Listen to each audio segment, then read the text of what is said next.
সত্যি আমি এত লোক দেখে এত জনগণ দেখে আমার হাসি পাচ্ছে, হাসার তারে এইটা করেছে, আমি হাসবো নি, তাই আমি হাসছি। কেন বলো তো, আমাদের জ্বালা আছে বলে ওই জন্য আমরা বলছি। আমরা কি এমনি থেকে বলছি? আমাদেরও তো মানে বাচ্চা কাচ্চা আছে। আর উনি যা করতেছে জোর করে মানুষ অভূতি মরণ হবে, উনি যা করতে। ভগবান যখন নেবে মা ঠিক নিয়ে নেবে, কষ্ট করলে কিছু মেলবে। তার কি করবো তোমরা বলো, আমরা গরিব মানুষরা এই দু মুঠো খেটে খাবো নাকি এইসব করবো?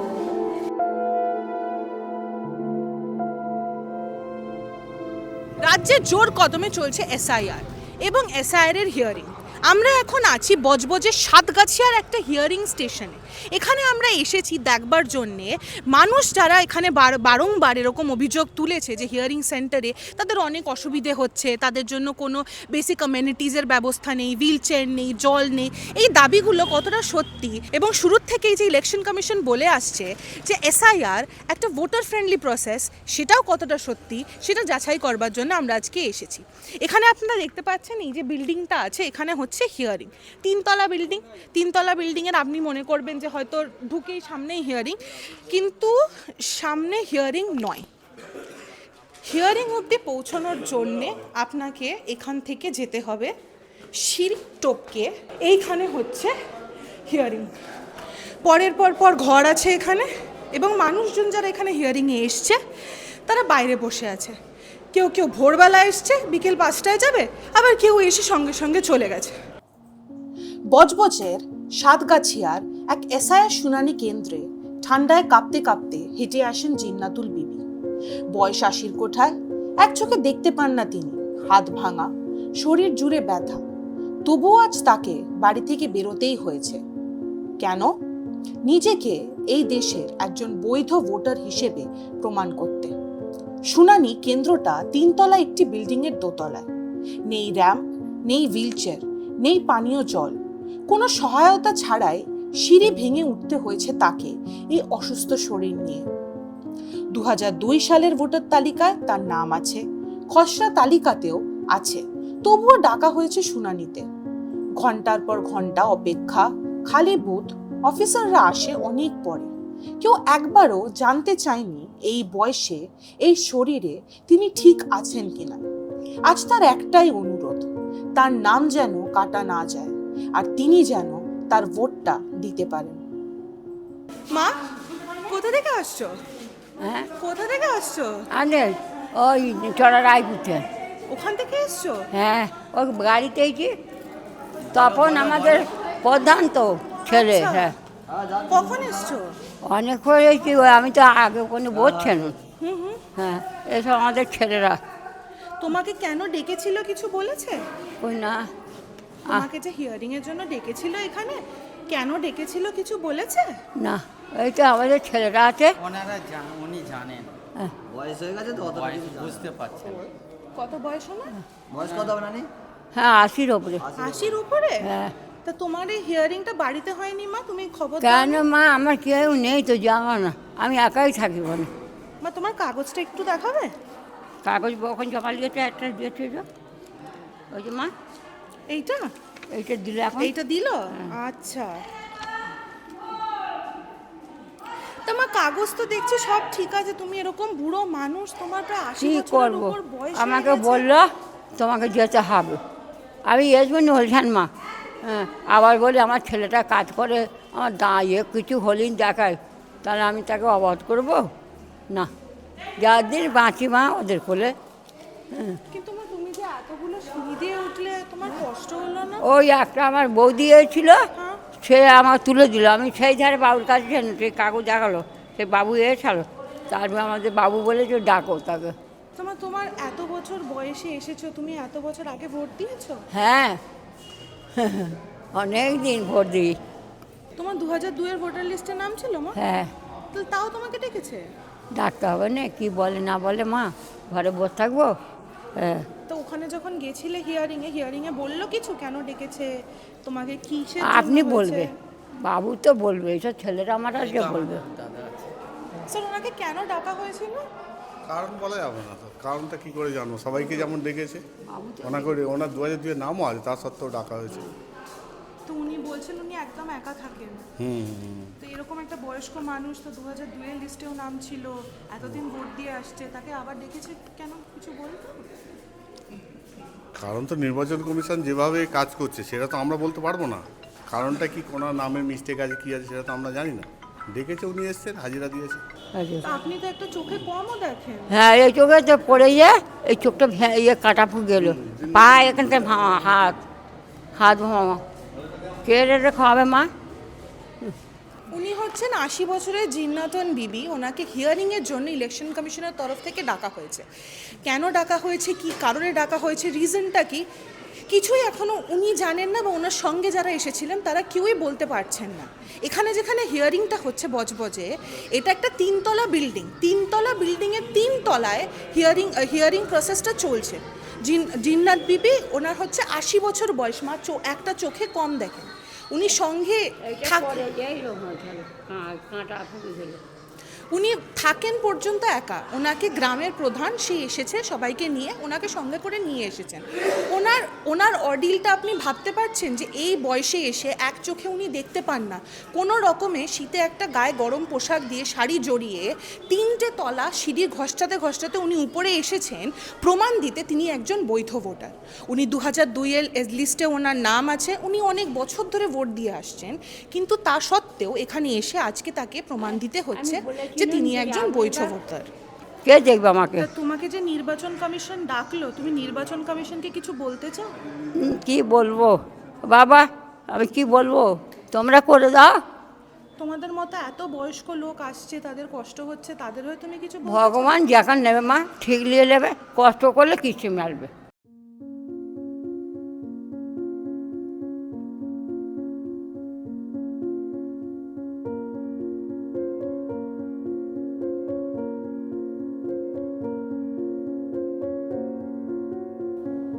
সকাল গড়িয়ে দুপুর, হিয়ারিং বুথ খালি, কারণ অফিসিয়ালরা লাঞ্চে। বাইরে বসে আছেন জায়রন বিবি, মাথা ঘোরাচ্ছে, পেটে কিচ্ছু নেই, খাওয়ার টাকাও নেই। ছাগলিয়া গ্রাম থেকে পায়ে হেঁটে এসেছেন তিনি। স্বামীর দিনমজুরির আয় দিনে 100 থেকে 150 টাকা। সেই টাকায় খরচ হয়েছে যাতায়াত আর কাগজের জেরক্সে। জায়রনের দাবি তাকে ডাকা হয়েছে এসআইআর শুনানিতে, কারণ তার ভাই বোন নাকি বেশি। এমনকি বাবার সঙ্গে সম্পর্ক প্রমাণ করতে রক্ত পরীক্ষাও করাতে বলা হয়েছে বলে দাবি। পাশে বসে আছেন মেহমুদা বিবি। তারা 5 ভাই বোন, কিন্তু নথিতে লেখা 6। ভুলটা ইলেকশন কমিশনের বলেই তার দাবি, কিন্তু ভুগতে হচ্ছে তাকে। গ্রামে বলা হচ্ছে কাগজ না দেখাতে পারলে বাংলাদেশে পাঠিয়ে দেবেন, বলছেন মেহমুদা। তাই সব ফেলে কাগজ দেখাতে আজ এসেছেন তিনি। তোমার 2002 এর লিস্টে নাম আছে? না, আমি তো মনে হচ্ছে ভোট দিইনি। না। তোমার মা বাবার নাম আছে 2002 এর লিস্টে? তো যখন এসআইআর এর ফর্ম ফিল আপ করেছিলে তাতে লেখনি মা বাবার নাম আছে 2002 হ্যাঁ, এর সব লিস্টে? কিছুই করা আছে। তো তারপর তা সত্ত্বেও কেন ফেরত দিচ্ছে কি করে বলবো? ওই তো 6 জনের বেশি ভাই বোন, হ্যাঁ হ্যাঁ, 6 জনের বেশি ভাই বোন। মানে আমরা ভাই বোন 5 জন। হ্যাঁ, আমাদের লিখেছে 6 জন। তাহলে 6 জনটা এখানে এলো কোথা থেকে? তাদের লিঙ্কটা কোথা থেকে পেলে? এইগুলো যদি আমরা প্রশ্ন করি মানে এক্ষুনি ঝামেলা হবে, তাই তো? হবে তো। তা কাকিমা, তুমি এখানে এসেছিলে হিয়ারিং এ, তোমাকে জিজ্ঞেস করেছে তোমার কেন 6টা ভাই বোন আছে? না না, ওনারা জিজ্ঞাসা করেনি। আমরা 5 ভাই বোন। এবার সেই সব কিছু মানে সেখান থেকে সব ডকুমেন্টস এনে এখানেই জমা দিয়েছি তো। তাহলে এনারা এগুলো মানে ফেরত দিয়েছে। এবার আমরা বললাম যে আমাদের কি ভুল আছে না আছে। এনারা মানে আন্দাজেই বলেছে, কি করেছে জানেনি। বললো যারা 5 ভাই বোন তাদের বেশি ফেরত আসতেছে। তা আগে তো বেশিটাই ওই রকমই ছিল, 5, 10, 15, 20 ছিল নি, ছিল তো। এখন নয় 1টা 2টো, এর বেশি নেয়নি। এবারে আমরা কি করেছি, কে বলে বাংলাদেশে পাঠাবে, হেতায় পাঠাবে, হোতায় পাঠাবে, এই যা জমা দিয়েছি আর তো দেবনি। যাই হোক, কোথায় বাংলাদেশে পাঠায় কি কোথায় পাঠায় দেখে নাও, দেখবো করে তখন। তোমাকেও ডেকেছিল হিয়ারিং এ? তোমাকে কেন ডেকেছিল কিছু বলেছে দিদি? আমরা 7 ভাই বোন বলে আমাদেরকে ডেকেছে। তোমরা কোন গ্রাম থেকে এসছো? আমরা দক্ষিণ রায়পুর দিয়ে, ছাগলিয়া দিয়ে। তুমি এখন হাসছো মা, তোমার এটা হাসি মনে হচ্ছে সত্যি? আমার এত লোক দেখে, এত জনগণ দেখে আমার হাসি পাচ্ছে। হাসার তারে এইটা করেছে, আমি হাসবো নি, তাই আমি হাসছি। এরকম তুমি এটা হাসছো, তুমি এটা ইয়ার্কি করে কাটিয়ে দিচ্ছ, কিন্তু জানো মা, এই যে তুমি এই যে হিয়ারিং এর জন্য কত লোক ভয় ভুল পদক্ষেপ নিচ্ছে। হ্যাঁ, মানে কত লোক মানে আতঙ্কা জীবন দিয়ে দিচ্ছে এই কারণের জন্যে। তোমার কজন ভাই বোন? আমরা 7 ভাই বোন। আর তোমাদের 7 ভাই বোনেরই ডাক পড়েছে? না, আমি এখন শ্বশুর বাড়িতে, আমার এখানে ডাক পড়েছে, বাপের বাড়ি হচ্ছে ভাইয়াদের ডাক পড়তেছে। ভাইদেরও ডাক পড়েছে? এটা কি প্রমাণ করতে হবে তোমাদের বাবাকে? আমরা 7 ভাই বোন, আমাদের রক্তের গ্রুপ চাইতেছে। তা এতদিন তো ইলেকশন কমিশন শুধু প্রমাণ চাইছিল তুমি ভারতীয়, এখন বাবাকে সেটাও প্রমাণ করতে হবে? বাবাকেও করতে হবে। আমি বাবার মেয়ে, কি আমার পরিচয় পত্রের জন্য এইগুলো করেছে। তা তুমি কি নির্বাচন কমিশনকে কিছু বলতে চাও? কি আর বলবো, যেটা তার ভালো লাগছে যে করতেছে। আমাদের এমন ইচ্ছা হচ্ছে যে নিজেদের জীবন নিজেরা শেষ করে দিই, এমন আইন চলেছে, বুঝতে পেরেছো? এইভাবে কি ছেলেপুলে নিয়ে বাঁচা যায়? কাজ কাম কিচ্ছু নেই, তার উপরই এইরকম পেরেশান মানুষকে হ্যারাসমেন্ট করা, এটা কি ঠিক হচ্ছে? কাকিমা, এই যে আজকে তোমার হিয়ারিং হলো, তুমি কাগজপত্র সব জমা দিয়েছো? এই অরিজিনালটা তো দেখেছে, আর জেরক্স জমা দিয়েছো? সব দিয়েছি, মানে যেটা নেবা নিয়েছে, তারপরে আমাকে ফেরত দিয়েছে। এবারে এই নিয়ে বসে আছি, বলি এখন কতক্ষণ থাকতে হয় দেখি, তারপরে বাড়ি যাব, খাবো। সবসময় মানুষের কাছে মানে টাকা পয়সা কি বেশি থাকে, আর আমরা কি চেকুরে মানুষ। এবারে আমাদের যতক্ষণ খাটা ততক্ষণ খাওয়া, ওর মধ্যে ছেলে মেয়েদের লেখাপড়া শেখানো। এখন ঘরে বাজারে একটা মেয়ে 11 পর্যন্ত পড়া, মানে তার পিছনে কত খরচা বলো, কিন্তু আমাদের ওই ইনকামের মধ্যে আমাদের সব কিছু করতে হয়। তা এবারে এই যে ডকুমেন্টসগুলো সব ডবল করে জেরক্স করতে হয়েছে। কেন হয়েছে? যে এখন একটা করে নেবে, একটা করে বাড়িতে রাখতে হবে।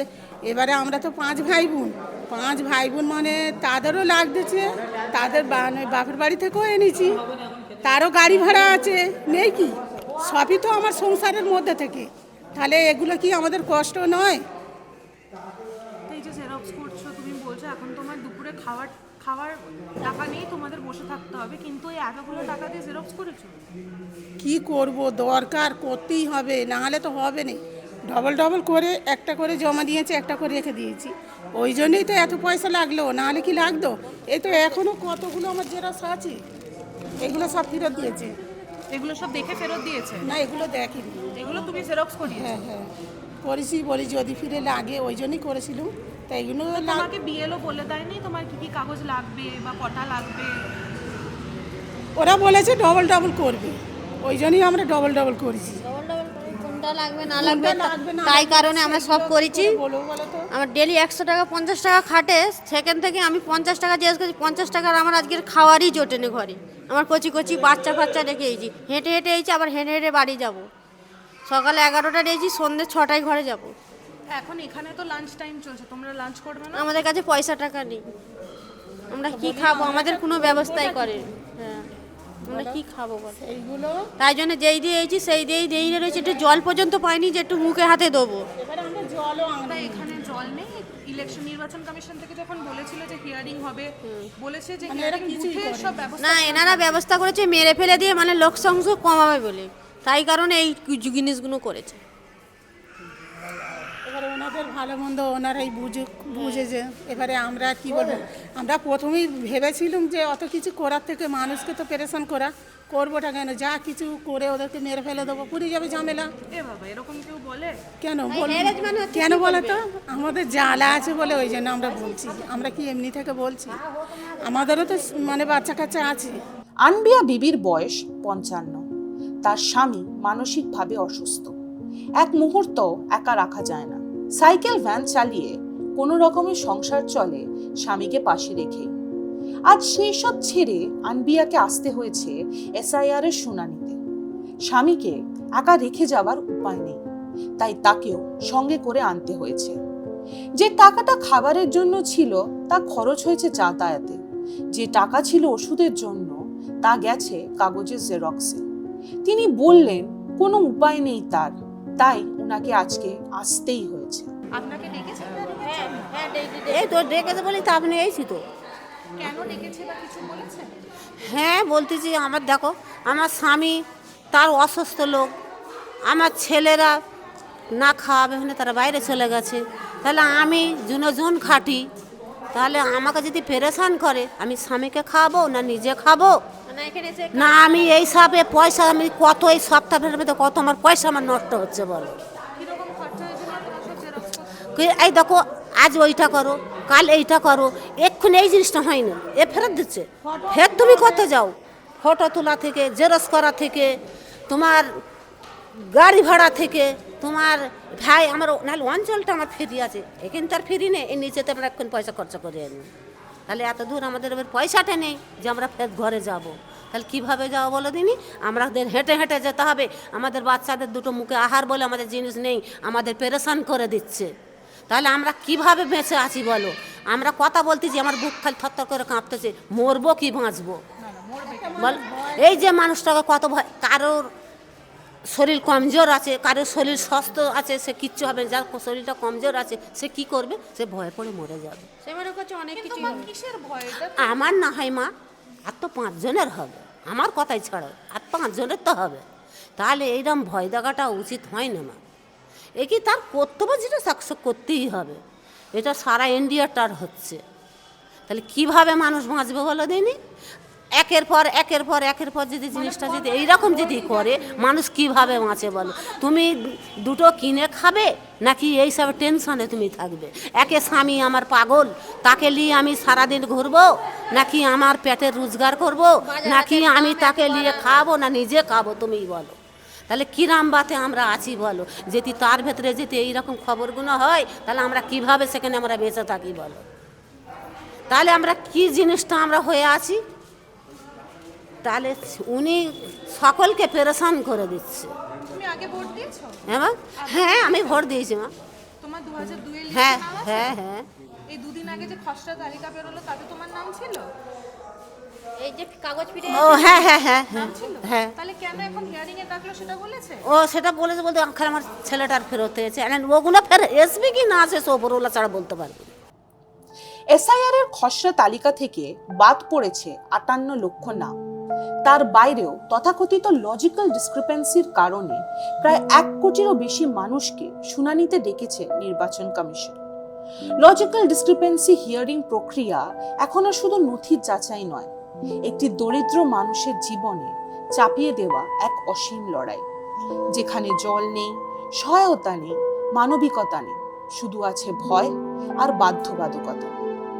ভোটার তালিকার শুদ্ধিকরণের নামে গরিব মানুষের জীবনে ঢুকে পড়েছে অনিশ্চয়তা, অপমান আর আতঙ্ক। কারো কাছে সব কাগজ আছে, তবুও প্রশ্ন 5 ভাই বোন কেন? কারো কাছে জন্মের প্রমাণ আছে, তবুও বাবার সঙ্গে সম্পর্ক প্রমাণ করতে হচ্ছে। আর যেই বুড়ো মানুষগুলো যারা ঠান্ডায় থরথর করে কাঁপেন, যারা আর নিজেরা ঠিকমতো হাঁটতে পারেন না, কিন্তু বছরের পর বছর ভোট দিয়ে এসেছেন, তাদেরকেও ডাকা হচ্ছে শুনানিতে লজিক্যাল ডিসক্রিপেন্সির নামে। এই ডিসক্রিপেন্সির পেছনে ঠিক কোন যুক্তি কাজ করছে, এটাই এখন প্রশ্ন। বজবজ থেকে ভিডিও জার্নালিস্ট রনি সাঁতরার সাথে আমি Titas, news the truth, NTT বাংলার জন্য।